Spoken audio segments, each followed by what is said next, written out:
All right, everybody, what's going on? My name is Rich Stambolian, and this is Behind the Counter. With me, as always, is the divine to my John Waters, Jonathan Adler. I don't eat poop. No. Do not eat poop. I kind of wanted you to do a spit take with that. I was like, he's going to love this one. Nah, I ruined my computer. It's better than... I'm covered in electronics right now. It's better than the skin sucker from the last episode. Yeah, okay. I'll give you that one. Skin Sucker's pretty good. I think Skin Sucker had a good backstory. This is a German. There's German. You make anybody German, and Yeah. it'll be Was all right. he a like a World War II German or like a current day German? No, I mean, he's a multi-generation. Modern-day German. It started in World War II when the Leech started. Oh, he can't die. No, he's like the third generation Skin Oh, Sucker. skin sucker. It's like the Von Erichs. Exactly. Exactly. He's like the Tiger Mask. He They just all- constantly gets replaced. But they all just die in prison. So what's up, man? A whole lot, man. A lot of cool stuff going on this week, right? Is there? Yeah. Avengers trailer. That's it. That's it. We're going to... And then comics. we got any news? Avengers trailer came out. It's pretty cool. It was leaked. It got taken offline, and now it's just online. Yesterday, I think I saw it on Vulture. Mhm. And by the time I clicked on it, it was gone. I was like, oh my God. So I did a mass scramble. Oh my god. Oh my God. And of course, I found it on Dailymotion. Yeah. Oh yeah. Yeah.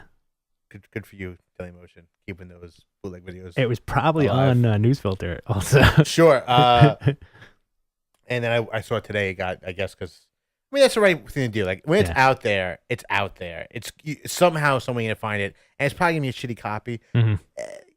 Put that 1080p one out there and make it happen Yeah. for real. You have to do it. Yeah, I mean, like I watched the trailer like 4 times Yeah. today, and it's incredible, man. And it's unfortunate that we can't show it, but that doesn't mean we can't walk anybody through it. Frame one. Frame one. I think I just looked at a frame by frame Analysis analysis of it. for the Easter eggs. Yeah, and just for like, oh, what's this supposed to mean and what's that supposed to mean? This is implying like I don't know who that one guy is. Quicksilver. No. Quicksilver and Scarlet Witch, yeah, but like they have like one shot of like a dude with like a flat top just turning his head. Hammerhead. Damn it.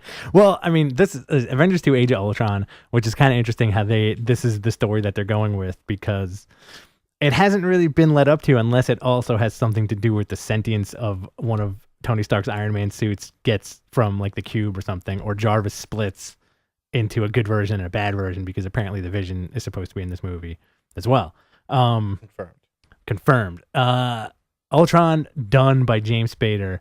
Very much looking forward to. Did you notice how it was the Pinocchio music during the trailer? Was it? Yeah, Yeah, I didn't it's even Pinocchio catch that. music, and it culminated in from also Pinocchio. It culminated in Ultron saying, "I don't have any strings." Yeah. Like well, yeah, the whole puppet is the whole theme of the story. It's slowed down Pinocchio music, which is pretty excellent, man. When he gets put in the like the puppet marionette show, Pinocchio. Mhm. Pretty Hulk- fascinating stuff, man. Hulkbuster. Hulkbuster. You get Hulk in the woods with no Wolverine, and they Yeah. made him look like classic Kirby Hulk. Also, I think I think he looks the same as before. I think they did a good job the last time. he's got more of a flatter, rounder head. Yeah. That's regular. I mean, it's a little bit more defined. Mhm. I think the brow is a little bit more pronounced, Yeah, that's what I'm saying, man. They give him like a little bit more of the Matty head. but I think we're gonna get a lot of Black Widow in this. Yes. Because I was talking about it with Bobby, and he said that oh, that's what it's supposed to be. That he's like, oh, like they show that like the castle, and they show like these missiles and stuff coming, like anti-aircraft stuff. He's like, oh, is that Latveria? I'm like, no, impossible. They would never do. They can't do Latveria. They can't do Doom, huh? They can't do any of that stuff. Mhm. So I'm like, they're probably gonna go into like a lot of her background, her spy background, so they can lead up to like whatever Winter Soldier stuff they're gonna be having. Yeah. happening eventually. The guy I was just saying, like they said, that has like a weird beard that's turning his head. He has like a flat top. It's supposed to be Claw. Okay. Claw, our favorite. Is Crossbones in this one? Or they're saving him for Cap 3? I don't know. Weirdly, I feel kind of like these things are so isolated. Like these are the Mhm. beginning chapters. Yeah. Because as opposed to like the end result, I think this is the beginning of whatever other junk they're going into, with like the Captain America's, the Iron Man stories or whatever. Because like Iron Man dealt with the idea of like PTSD from fighting giant space snakes. Right, yeah. And Guy Pearce. Mhm. And I think this is whatever the ramifications of this. I think probably more than likely going to break up the team. Okay. All right. It looks awesome. Because we're leading up to a Civil War, apparently. Yeah, which is that's supposed to be Captain America 3, right? Not Avengers 3. Yeah, not Avengers 3. Yeah. How are they going to do Civil War? Easy peasy. Yeah, super easy. Lemon squeezy. The only thing which as a fan kind of drives you nuts is that like one of the main focal points of Civil War was the fact that Peter Parker started working for Tony Stark. Yeah. And the whole thing was him revealing his identity to the public, saying like, I'm Spider-Man, I'm also Peter Parker, I've been Peter Parker my whole life. But who are they going to have in Civil War? Can they do? I mean, Avengers could do a crossover with Spider-Man. No. So how? Well, are they you gonna do said it? that's the thing is that there's rumors that they're striking a deal together. Sony may release Spider-Man for something of like an Avengers movie or Spider, which would be fantastic. Makes so much sense too. And because it'd be them combining against the monster that Fox is creating on their side. It's so crazy. So weird. But I think that even without Spider-Man, I think the storyline could work. I think that with the characters that you have in play in the Avengers universe and the Marvel universe as a whole, I think you can do enough to kind of do this because they can do the initiative storyline Yes. after this. And say like, oh, Tony starts, taking all the superheroes and putting them on his side, and the government starts getting involved, and all this because it's all leading up to Captain America's death. I think he's done with the franchise. You think so? Yeah, that's interesting, man. Because like, what's he gonna do after this? He said he wants to direct. Good for him. Yeah. I like Chris Evans. Yeah, Don't get me wrong. Did you see Snowpiercer yet? No. Awesome. Yeah. Awesome. Okay. He was fantastic in that movie. As a fan, this is like really amazing stuff. Well, don't respond as a fan. I will respond as a fan because one, like just the notion of the projection of my future feelings if Spider-Man shows up in an Avengers flick because they're so well made. Like when you were a kid, it was kind of like what was hammered into you as a fan when you were younger is these movies will never get made because you had rubber-eared Captain America, you had the Spider-Man TV show, you had Roger Corman Fantastic Four. It's impossible to make a good superhero movie.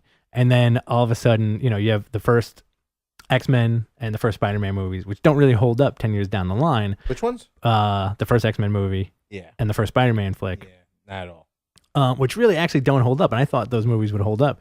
X-Men 2 held up fairly well. But it's because there's so much action in it. Avengers will hold up at least for another few more years.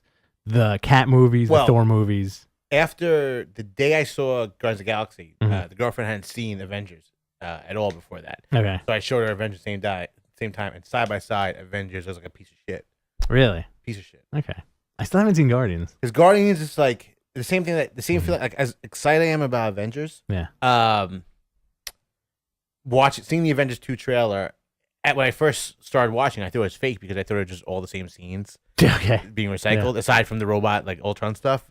I think the aesthetic is so uniform for Joss Whedon stuff, and the Guardians of the Galaxy was such an evolution of what you can do with a comic book storyline, where you can bring it to a like just how Spider-Man X-Men worked for that time, and that this is a great way for you to kind of like lubricate the whole for regular fans who enjoy comic books. This was like Avengers was the crowning achievement where it's like, oh wow, this is where it is. And Guardians being the next step in the right place of like, now we don't even have to dumb them down at all. You can now make a super smart superhero story. In the vein of Iron Man almost. Yeah, but even further than that. See Guardians. Is it on DVD yet? I don't know. Yeah. I don't think so, actually. I don't keep up with the times. I don't go to the movies. No, man. I don't even turn my TV on when I watch it. I'm seeing Birdman next week. Oh, yeah? Yeah. That's I just saw the man. X-Men movie. Yeah? Did you enjoy it? Mm-hmm. I really enjoyed it. Yeah, it's a good movie. I thought it was really good. Still haven't seen it. You still haven't seen it? No. It's very good. Terrible. I got it on Why iTunes. don't you take a break from the 13 hours of Green Arrow you're watching every day and watch Can't, man. I love me some Arrow. some X-Men? I think you should have a crush on ML. I have a crush on him. Krish. You have an Irish crush on him. Yeah, man. See these movies. Incredible. I know, it's crazy, man. Like, Terrible. I can't, like, the one movie theater I want to go to, I also can't justify spending, like, $40 to see for two people, plus whatever. You know what I mean? It's just like... I do it all the time. It's a thing to do. I know, but I can't justify that. It's just in my head. I'm like, you know what? It's awesome, and it's great. It's an experience, but it's also like, you know what I could do with this $50? I could do this. I can do X, that, and the other thing, and get more enjoyment out of it than... I love the movies. Nothing is ever gonna even the price factor is never gonna stop. See, I used to be like that, but like I have not been soured with bad movie going experiences. I love going to the movies, but I'm just like, you know what? At this point, I got a big TV at home. I'd much rather do that too. I mean, yeah. I have much more freedom and anything like that. But I get super excited for movies. Mm-hmm. And like I mean, it's $30. It's less than what I'd spend for dinner. It's less than what I'd spend for a night out drinking. Yeah. It's not where I'm like, oh my god, my budget is being hurt by the time of me going twice to the movies through the course of a month. See, I'm a little bit different where if I go, I always tell them going to the movies as a treat. So if I'm going with my wife, I'd like to do like the lead up or like the cool down of like, let's go to the movies and then, get a bite to eat or get like a drink or like have a drink beforehand. And do that's all your that, problem. That has you know? nothing to do with your movie experience. I think you're just making it more expensive than it needs to be. Oh no, it's the experience of like a nice night. Go home, go to the movies, and then go home and make a really awesome dinner for each other, and still keep that romance going. No. You don't need to go to Hooters before or after. I think they closed the. I think they still? closed it, right? No, it's still. Are you serious? Yeah. Really? Yeah. I'm pretty sure they closed it, man. I was there last week. Really? Yeah. I can't believe that place is still open. Yeah, it closed and it reopened. For those people that don't know, like, all right, like this doesn't have the impact that it did when we were like 10 years old, but they opened up a Hooters next to like this awesome movie theater by us, and it is like one of the worst restaurants on earth. Hooters? Yeah. Oh, it's disgusting. Doing great business. Of course, it's a gimmick. Yeah, well, it's beer. Like the thing that Not even good beer. people like families go there just for the fact that it's a sports bar. Like you get all the games there True. on the Yeah. weekends. So like, if you're waiting for a movie, it's a Saturday or Sunday, and a game is on, just pop in there. Yeah. Some wings. Have or a whatever. couple of beers. Hooters is not the worst place on earth. There's a lot worse that we have in the neighborhood. Yeah. The thing about the Hooters was the worst is that they were closed because of racial slurs from one of the waitresses. That's right. They were closed because of that? Yeah, they just couldn't do it anymore. So they fired everyone from the ground up. I mean, the chain still exists. New management, new waitress staff. For the store, for that for that Hooters. particular place, yeah. I didn't it didn't know that. close. It didn't close the Hooters chain. That was the one that. No, I that's weird that they would close entire. for calling a Korean woman a fat Korean woman Really? on their receipt. Yeah. Well, it wasn't. They didn't use the word Korean. Yes. Yeah. But why would Or they woman. close the entire? Mhm. Why not just fire her? It came when the whole thing came into scrutiny. Yeah. I think for whatever reason, Hooters probably said now it's time to restructure. We don't need this type of shit. We're skirting the line as it is, Mhm. and we're now having post-feminism lifestyle, and we have women that are half naked, Right. Yeah. serving beers. It's like, let's dodge out of this one for a little while, close for a few months. We can afford it. Come on back to it. Right. Yeah. They do fantastic. Yeah. That place has been open. I'm shocked. I don't really drive by there. Yeah. But it's really nuts how like that place opened maybe like 6 years ago. I want to say, and it's still like pumping. Yeah. So it's doing good enough. You Plus, know? if you, I don't think it's that bad of a theater. Douglaston, they have Wacky Wednesday. It's $5 Mhm. for a movie. Yeah. Once you go to that Fresh Meadows theater, man, don't care. It's that comfort is beautiful. It's good. Yeah. It's really good. I'd much rather have that type of theater than anything. But like, if there's a movie out, if there's a Guardians of the Galaxy out, or like I saw Gone Girl a couple of weeks ago, How's that? I really liked it. Yeah. Very frustrating. How's Affleck? He's great. Still, you watch the whole movie thinking like, I can't believe this guy's gonna be Batman. And then at the end, does he put on the Batman mask? He's fat. He's like chubby. He's like chubby fat. In the movie. Okay. He's bulking up during Mhm. that movie. He looks like us. Like he has the body type of like us in the film. But like if there's a big movie out there, like Birdman's gonna be opening up at Lefferts. And that's where we get all the independent stuff. Yeah. That's like $11, I think, and then I'd go out of my way to go see that because it's an awesome movie. Mm-hmm. And like some stuff, I just want to see in the movie. I love the movie experience. Yeah. Love it. I'm pretty excited for Birdman. Birdman. So Schwartz-Sword. He said it was incredible. Really? Yeah. That came out last week, right? Yeah. Oh man. Okay. Back to Avengers. It's strange. How did as I don't remember, like how did the whole thing resolve with Scarlet Witch and Quicksilver? Because they're not being called mutants in the Avengers. Inhumans. They're being called Inhumans, and also they can't possibly be. I think you're gonna get the nod to Magneto. Yes. Well, Mhm. it's also indicative of whatever they're going to be doing with Inhumans and Scarlet Witch and Quicksilver. Right. Christensen was trying to get away from them being mutants. I think they said they probably will not address the Magneto, but I think you're right. I think you probably will get the moment where he's like, "Oh, our father's a dick," or Mhm. something like that, or something. Yeah, because like They're at the end of Captain America. That's yeah. the end of the movie. Yeah, like the twins, like we didn't tell him about the twins or whatever. Yeah. And one's running around really fast in his room. Yeah. But how far does creative license stretch? As far as like, you know what, we're gonna use Quicksilver, we're gonna use Scarlet Witch. They were part of like the ultimate storyline. They're not mutants, they're Inhumans. Into what's happening now in the comic book world where the X-Men, and after reading that last issue of Axis, which was, I loved it. I thought it was fantastic top to bottom, where you kind of have the end of that Avengers X-Men Unity era and the X-Men saying like, listen, like we were wrong to trust you guys. We're going back to like our little X-Men hole. Well, it just happened with You know. Havoc at that point. Mm. Well, we know the whole team is going to get restructured. Like no one on the team Right. now is going to be on the team when it gets relaunched. Right. But This is the culmination of that Remender Unity storyline. But the point I wanted to make was like, you have that in the book, which is supposed to reflect the Marvel movie universe, right? Where Yeah. Marvel's scaling back on like the X-Men, the Fantastic Four, Wolverine, etc., except for Spider-Man, because like they might have that deal in place, right? You never know. There's a lot of fan speculation. But who's to say that they can't introduce like somebody who is somebody, like a character that's a mutant character, like I think that's like the ambiguous thing, like, cause it's New Line that owns the X-Men stuff, right? Fox. So Fox owns the X-Men stuff. Like, what do they say? Like, I need Chamber, I need Wolverine, I don't think you. But all the X-Men, or any X-Men mutant, anybody who's a mutant is on this side of the table. yes. Well, That's why. I mean, as I said, I'm getting a lot of promotional stuff from Marvel about all these things they're doing, these new number ones that they're doing during the summertime, Yeah. like Civil War, Planet Hulk, all these old crossovers, these old blockbusters are coming back. And I think that's someone brought up that it's possibly because they are have to use those properties so they don't lapse, so they can be used by what's it called, Fox. Okay. So let's say they want to do the Fantastic Four franchise and X-Men meet, and they're going to call it Secret Wars. That's why you can't do it. We have it under I'm not a legal guy. Right. Okay. But that's Yeah. one of the reasons why they're saying they may be doing it. With the mutant stuff, if you notice, and even it is a trend that Marvel does usually, that they have great difficulty of creating new mutant characters. Mhm. We haven't seen a new mutant character aside from the new guy in the Xavier storyline, Mhm. this Malloy guy. Not many new Yeah. mutant characters, but we have had a spurge of people being revealed that they're Inhumans. Like Ms. Marvel, the new girl. Yeah. She's Inhuman. Right. Because that's the repercussions of like the mist being The gas, like whatever. Yeah. and they did it in a really smart way. I didn't even pick up from day one that it was Right, supposed yeah. to be the detergent mist. I have a feeling the Scarlet Witch Quicksilver stuff that's happening now is going to lead up to them saying that maybe Magneto wasn't their father.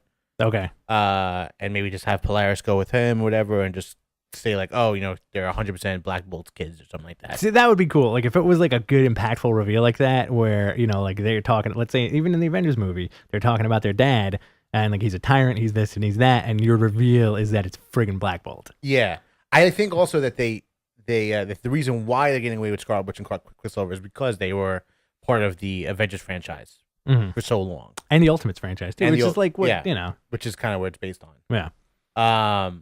So they were able to play with that. But from what I understand, is like Silver Surfer, Galactus, Fantastic Four, Doom stuff are all going to be tied into that thing. If you were part of the Fantastic Four universe and your first appearance was in Fantastic Four, you're off the table. If you're Yeah. an X-Men, if you're an X-Men creature, you're an X-Men dude, you're a mutant, you are on that side of the table, unless for whatever reason, like you can maybe use Beast, because Beast was an Avenger and still is an Avenger. See, that's interesting because then like Why would you even bother at that point? Right. I mean, like, because if you're going back that far into the source material, like, who's to say, like, you know what? Like, I'm making, like, let's say Marvel optioned Iron Fist, right?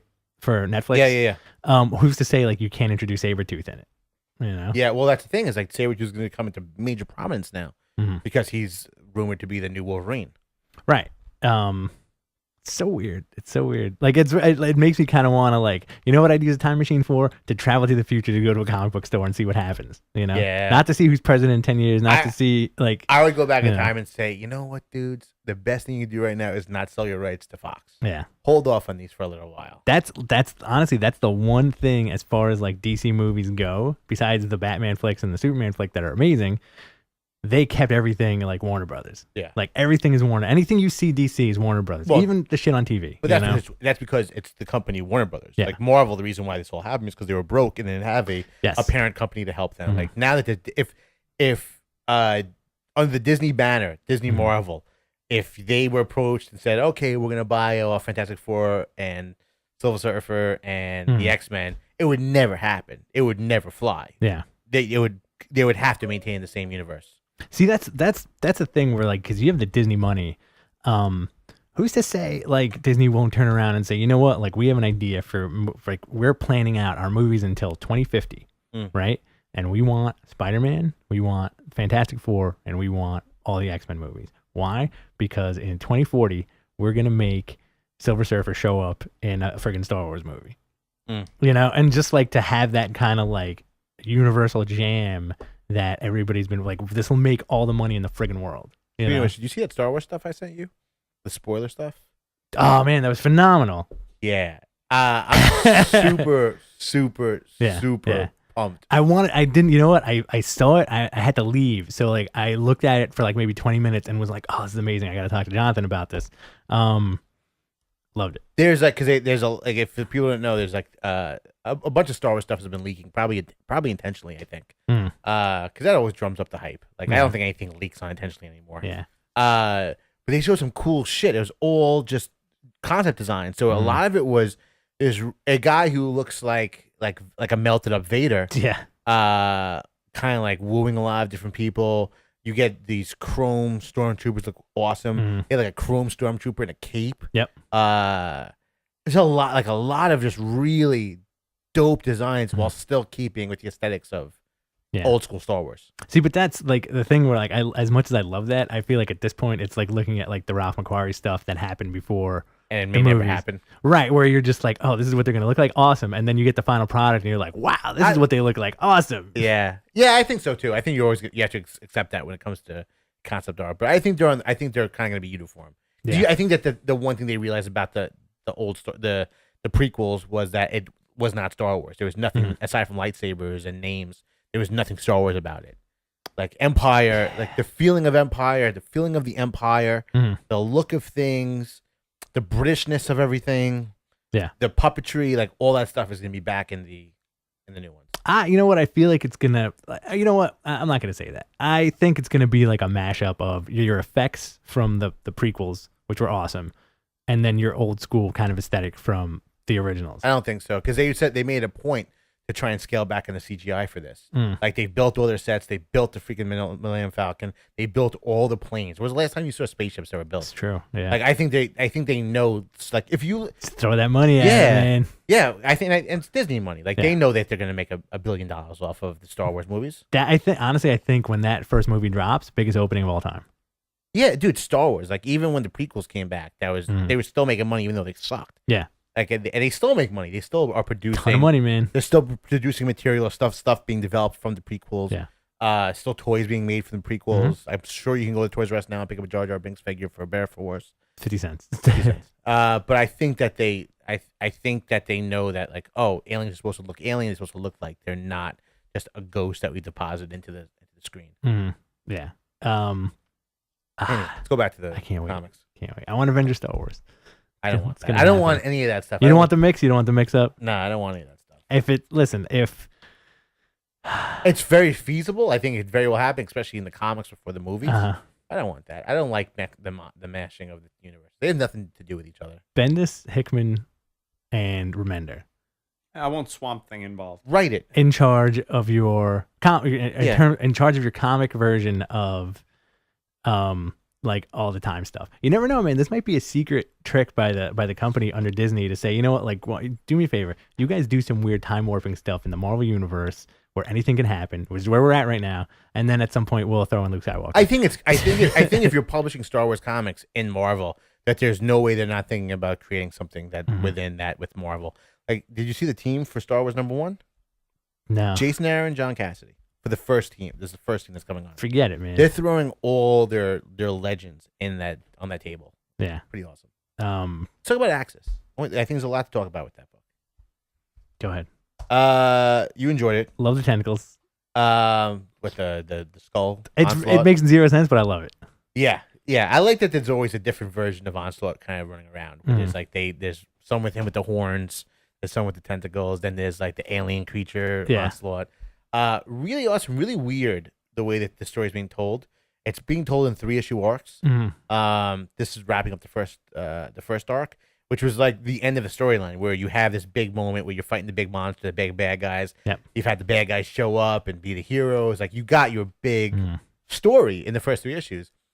And then so the whole crux of this whole thing is that while Iron Man's subconscious being controlled by Red Skull, create these gigantic sentinels that are geared for heroes, for nullifying heroes. So obviously the obvious answer is Magneto to round up all the villains. Yeah. Because they won't get nullified for whatever reason. Okay, I'm with you. I'm okay with it. I'm okay. I'm not happy with it completely. Okay. Whatever. But it all comes down to everyone's losing at this point, and it comes down to Doom and Scarlet Witch doing an inversion to somehow flip things. And it really hasn't been talked about. Right. It's like us as the meta readers, we knew what was going into this storyline. We knew where this is all leading up to, this weird inversion. But it's kind of like a weird plan that kind of comes out of left field. Like, we're going to do this. And then Doom and Scarlet Witch appear. And then everyone starts acting like an asshole to each other. Right. Which is very... So you didn't pick up Deadpool, right? No. Obviously. But I read Deadpool and said, this is the right reading order. You should read the first few pages of Access, then pick up the Deadpool stuff when you get the Deadpool stuff, and then come back to Access. Okay. Which I did. I did kind of do that. So the Deadpool stuff is like before and after. It's him, with Iron Man, him being saying, okay, you're going to be the Avenger. And then him at the end where he's like, you know what? Like, I don't want to fight anymore. And him becoming like this Bruce character. Yeah. So that was the most obvious one where it was like, okay, there's been some drastic change. But it was so subtle and weirdo in Access where it was just like, this is the way you're wrapping up this story. Like, he took Red Skull's body. Captain America. You can't have it. I'll take him. Havoc just dropped his life. Yeah. Broke up with his woman. Went back to the X-Men. Rejoin his brother. Rejoined his brother. His brother's hanging out with old dudes. Nightcrawler's an asshole. Yeah. All that stuff.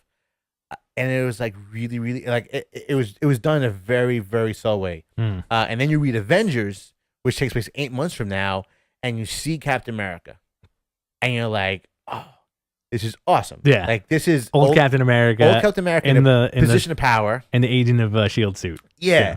Being in a position of power that was obviously been altered, and the dude has Red Skull's body and Xavier's body, and Red Skull and Xavier's body, hanging out in his helicarrier with the Archangel, obviously having some type of effect on him as well. Right. It's your arch nemesis right here. I think he's slowly going to turn into the Red Skull. And do you think that's like an unresolved resolution from when he returned that first time after he got shot?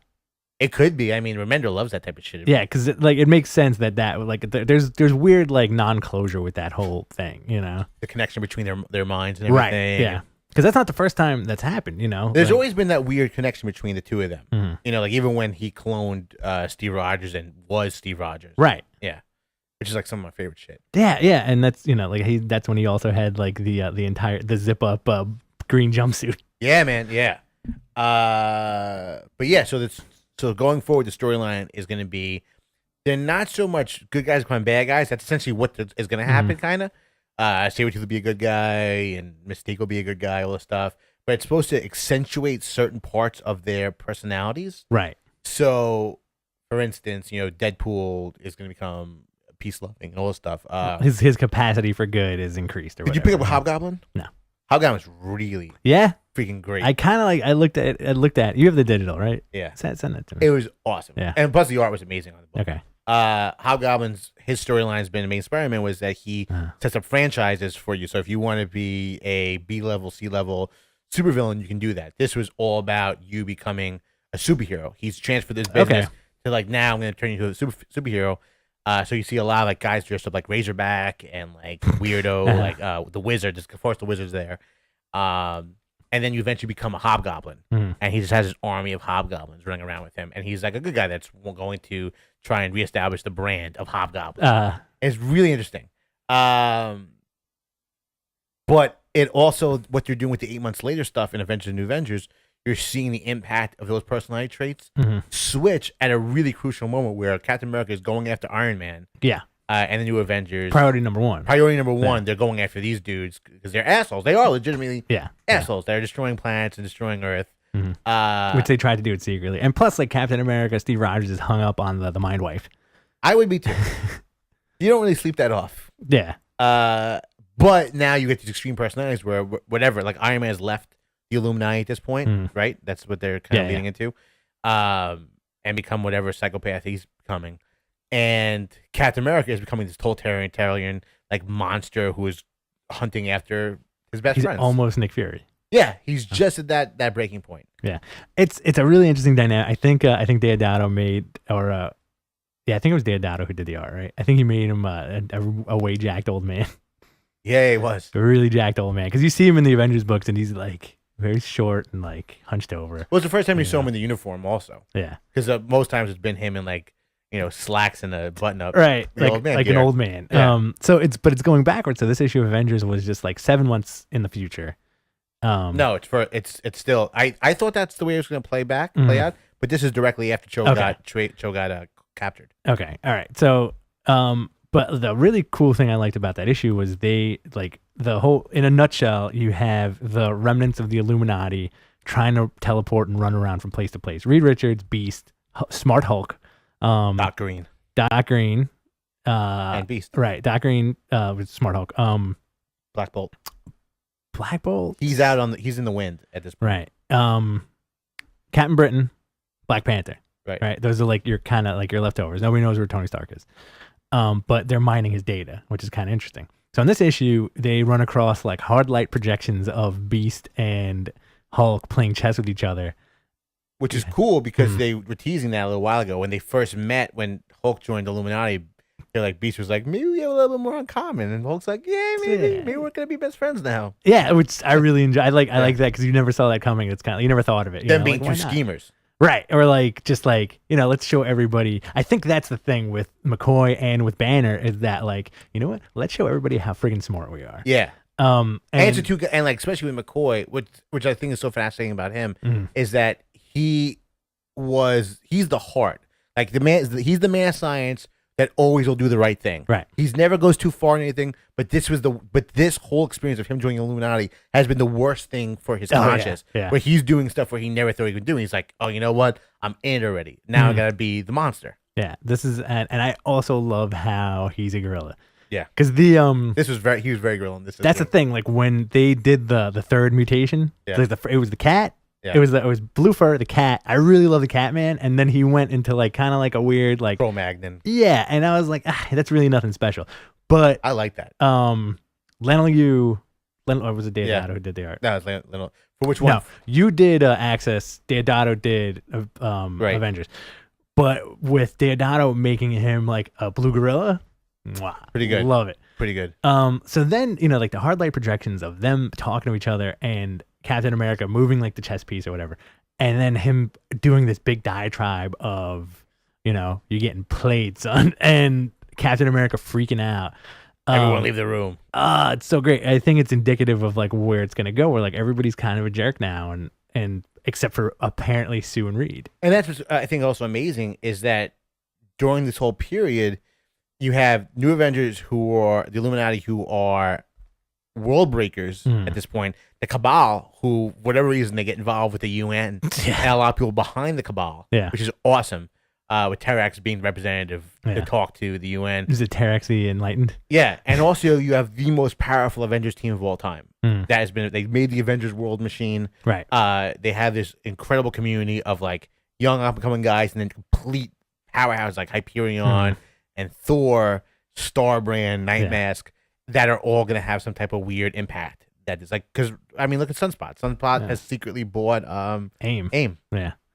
It's an interesting time, man. I feel like I think the two of them are doing the best stuff, Remender and Hickman. Yes, I agree with that. Do this? I say I haven't kept up with the sales in forever. Like, do the sales translate into these books as flagship books that should be bought? Because I still feel like whatever's happening in the Avengers stuff, as great as it is, I feel like not as many people are buying it as they should. I don't think people jumping on it. You know? I don't think I think the right people are reading New Avengers. But I don't think that the mass populace is picking up New Avengers and saying, "Oh my God, this is like one of the most thought-provoking versions of these heroes I've ever seen before." I mean, that's the. I think New Avengers is my favorite type of book. Like it does everything the right thing. Like I love when they introduce the Illuminati and have this clandestine, holier than thou characters. 'Cause I love like the imperfect Reed and imperfect Xavier, like guys who have complete power, who are a little more gray when it comes to this type of stuff. This was the perfect culmination of these characters and showing like, okay, we're gonna raise the stakes, we're gonna make you into world killers. We're gonna take the idea of hero and push it that much to the future, right? And all these characters are gonna go into completely new areas. Like they've done stuff with Black Panther, which you have never thought they would have done with Black Panther. Yeah. But I don't think that it's at all translated to sales. I think Spidey, Avengers, and probably the X-Men stuff are the stuff that really does very well. I know Uncanny and All-Star X-Men do very well. All-Star X-Men are amazing. No, All-Star. All new X-Men. Yeah. Okay, yeah. Yeah, it's funny. Like I can never gauge the Marvel sales because like they put out so many books where it's like they're like a lot of their books are good. Like there's a lot of filler too. Like the other day at the store, I was like a joking around or like, hey, like you should buy more books. And I'm like, you know what? Like in my head, I was like, you know what? If DC put out better books, I'd be buying more books. You know, what was the one DC book I picked up this week was Batman Manor.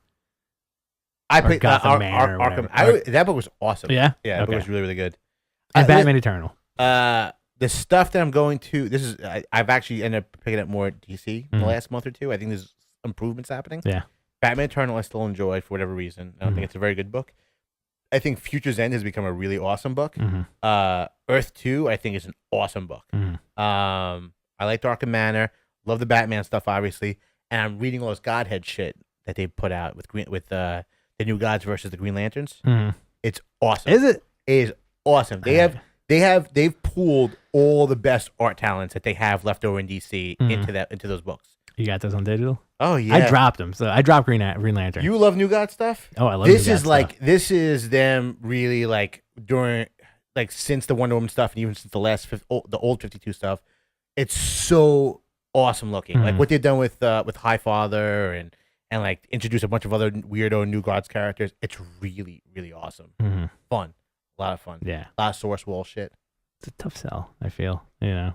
All this, I mean, DC in total is a complete tough sell, but supposedly we are coming to an end of it.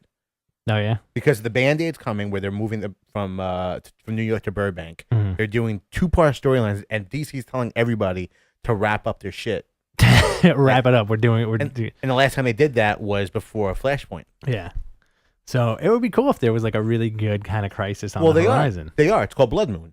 Okay. The storyline that's been going on in the background and everything of Future's End, the whole point of it is Brainiac has made his way into like the bleed and is at the center of like all the realities.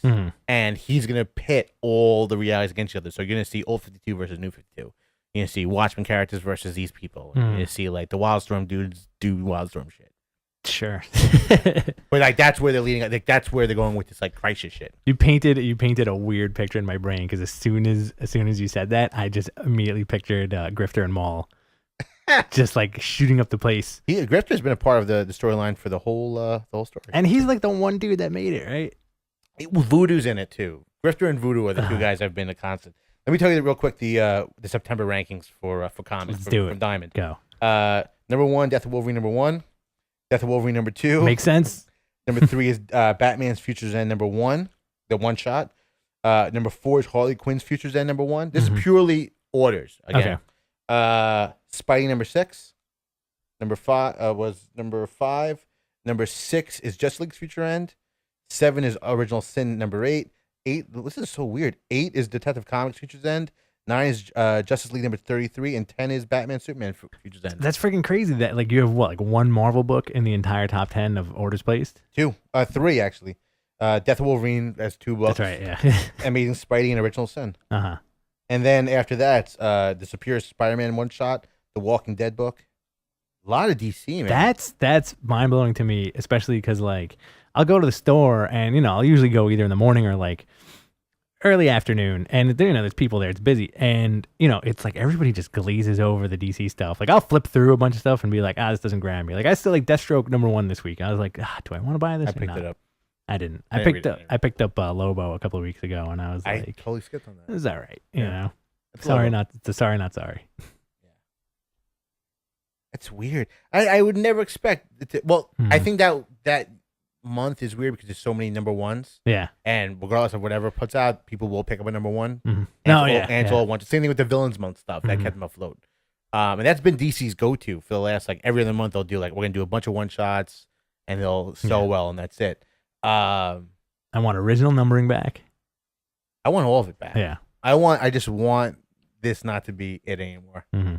Because I think once they get past this, the stigma is gonna get lifted. Yeah. And you get more people like us trying to re-enter the fold. Because at this point, you don't even want to invest yourself in the continuity because it's just like it's just putting band-aids on it. Because you know the only stuff that's gonna be good in DC right now is the stuff that's ignoring the 52 shit or reverting back to the old stuff. That's the thing. And like you summed it up perfectly. Like that's the thing where I'm like I don't want to get invested into any of this stuff because I feel like deep down it's not going to mean anything in a year, you know. And I don't even think it's going to have any impact in the future. You know, maybe a couple of books, like because like you can have Batman be Batman and still continue the same storyline, you know. But if they do like a big crisis thing, and I've said this since day one, man, like you do like a big crisis and you have kind of like a 0 hour-esque finale where everybody kind of gets mashed together into like the best elements of pre-52 and post-52, you know, you get like, use it. You keep, honestly, like Superman old costume, but you keep the fact that when he was Superboy, he was in jeans and a t-shirt. Perfect. Yeah. You know? Really enjoy that. Batman stuff you can't change. Green Lantern, same thing. You can't change it. It's the same. Like it's in space. You know, it's the same universe. And that's the way they succeeded. I mean, that was part of the mission statement of DC for a long time, especially through John's. Was try and make everything work. That's the way the Marvel universe has worked. Also, is that try and make the history work. Try and make all this like Hawkman. Try and make Hawkman's weirdo history work. Fill in the blanks. Be a writer with it. That was like their best Hawkman was the relaunch with what was it Palmiotti? No, with Johns and then Palmiotti and Gray. Right. Yeah. When they just kind of combined everything into like one, and they did it in a very smart way. And you can still do that. You know, it's comics. You can do whatever you want. But I think that's like the salvation of these characters is to say like one established universe. Jay Garrick is the Golden Age Flash. He existed, but somehow he's young again. You know, like in JSA. Yeah. And kind of do that and then do like the updating things where I think like Green Arrow should be kept young, you know, at this point. Like I don't like old Ollie with the goatee. Don't really need to see him come back, you know? Really? Yeah, like I hate him, you, man. There's no keep him. Oh, get out of here. It's a good update to the character, you know why? No way. He's such a tough sell, I feel like, for new audiences. Because like you keep Green Lantern young, you have young Hal Jordan also. Hal Jordan, he came back as a young dude. That's fine, you know? but I think when you're starting to make the character into the TV version, you're failing the character's purpose. I think that goes away a long way for characters like that. The reason why Green Arrow became so fucking awesome again was because they went back to the roots of them. The Kevin Smith stuff was reestablishing him with the goatee and his history of being like a weirdo guy who's ripped off Batman all of his life. I think the more we focus on Steve Amell being a really cool guy with abs, being Green Arrow gets away from what makes Green Arrow really cool. But that's not what I'm saying. I'm saying like de-age the character a little bit. But they did that already. I don't want that. I think that's hurt the book now. I think it just the relaunch hurt the book. I think it hurt the character too. There's like a few characters in there that got hurt by the relaunch. But the reason why they relaunched him the way they relaunched him is because the show was already on the air. Was it? Yeah, they looked at Arrow and said, okay, we're not going to have him in a Robin Hood outfit. We're going to put him in a hood and paint it on green, just like the TV show. That was there's the sole reason why nobody cared about the Green Arrow book was because it was just synonymous with the it. Show. It wasn't until what's his name? I think Lemire came on and brought back to basics. We're gonna spend a lot of time on the island, just like we did with Green Arrow Year One with Jock. Right. My whole thing is that like you update them, keep them. Don't bring back the same canon for a lot of characters. Green Arrow is one of them. As much as I love Green Arrow, that's one of them where you don't want like not doddering, but him, Hawkman. And there's another handful of characters like Superman right now, as dopey as that costume is, like I think it's age appropriate. It's a little vital. He's not like the giant, like square jawed, like close to 40-year-old dude, you know? I think the more you get away from the source material and away from what makes that character, whether it be aesthetically or philosophically, I don't think I think that's a major problem. I think that the reason why Superman sucks for the most part is because we're getting away from the idea of this archetypal big tough guy Superman. Okay. I don't want I think the biggest thing with characters and all, you can add so much layers to these characters, but the further you get away from the source material is you're creating a different animal. You're creating something that's less, especially with something like iconic like these DC characters. How about, what are your thoughts on Shazam? Would you go back to old Shazam, or would you keep like the kind of like the young Runaway? I mean, it's the same story. I mean, he's always been an underprivileged kid who could turn into Superman. I mean, Shazam is a character like either way works. Like Monster Society with Jeff Smith is an awesome version of Shazam. The Jeff Johns version of it is not that far away from the original. Like it's still the talking tiger. There's still Black Adam. There's still a wizard. Like, you know, and I don't think we're personally as invested in the amount of variety of Shazam stories. You've read one Shazam story for the most part all of your life. You've read a multitude of Green Arrow and Superman stories. Yeah. Through your life. My big take on it, and this is like from a fan's perspective, and also just like going forward within like the DC structure, is one of my favorite periods of DC was when Grant Morrison took over Justice League and said, look, we went too far away from what we're supposed to be. We're bringing back like the big seven, and then we're going to expand from there. And the book was phenomenal. They're the Pantheon. Right. You know, and like, if you go back to that structure, that's great. Martian Manhunter is a great example of like, you know what? Some of the stuff that they did with him post relaunch is very iffy, but some of the stuff they did with him also, just like kind of making him a little colder, that worked. Yeah. You know, combine both of them, you know, do like cool new redesigns, give them different stories. I feel like they should forget about most of the Wildstorm stuff. Yes. And, I mean, that's always be a hindrance. And use the good ideas, like do a Stormwatch, but your Stormwatch is almost like a cosmic Suicide Squad, you know, something like that, where you just have like these big stories, throw the Ray on there, you know. Or just stay away from it. I mean, because it obviously doesn't translate into sales. Like Stormwatch has never translated into sales. Like it was popular when Warren Ellis was doing it after the fact, but it was never a big seller. Yeah. You know, like I got to Stormwatch way after it was he already did all the awesome shit with it. Is it like with the Wildstorm stuff, like especially, is it still coasting off the popularity from the 90s? I don't think there's anyone who wants Wildstorm aside from DC and Jim Lee. Like I don't think there's anything where I'm like, oh my god, like I wish they really went back to the basics with Wildstorm when it was really great. It was never that. Like the reason why Wildstorm is even relevant at this time is because you had new people come in and doing interesting takes on them, and like what Alan Moore did with the Youngblood stuff. Yeah, because it was a parody of how ridiculous it was. Right. Same thing with like, you know, Wildcats 3.0 was like you had like on the basis you had a sci-fi story that was superhero, like aliens, you have robots, you have all this stuff, and it didn't mean anything. They brought it back to the idea of like, let's make this the most sci-fi forward-thinking book out there, and it was fantastic. It didn't translate to sales. Right. But see, that's the thing, man. Like I again, like I'm not a guy who's in charge, but I think it's like if you have like fans at the table and people who just like study this stuff and say like, look, this era of Wildcats did not translate to sales, but this is the stuff that could translate well in a DC universe. Spartan, he's another Lex Luthor, you know, like all that kind of thing, which would work perfectly on paper instead of having Grifter show up and just bang, bang, bang. But that's what I think the way that they look at it is they like, okay, aesthetically, Grifter looks awesome. Like he looks awesome. Like he's got a floppy mask, he's got a trench coat on. One dimensional. He's got guns. Exactly. Yeah. I think they feel the aesthetics will get it by for so long. In the Future's Ends thing, he's in almost every single issue, and he has no mask on. Like you're taking away Voodoo. There's no one aside from Jim Lee who's saying we need more Voodoo. Voodoo was one of the launch books on 452, and it wasn't terrible. It was terrible. It was. I stuck with it till issue 3, and then was like, "This is stupid." But there's nothing because there's no investment in that character unless you're doing something so drastically different and like more in these characters, having Shaft give Battlestone a blowjob in a jacuzzi. Right. Like, there's nothing I want in these characters. I don't think there's a fervent group. Maybe for Gen 13, maybe for Deathblow.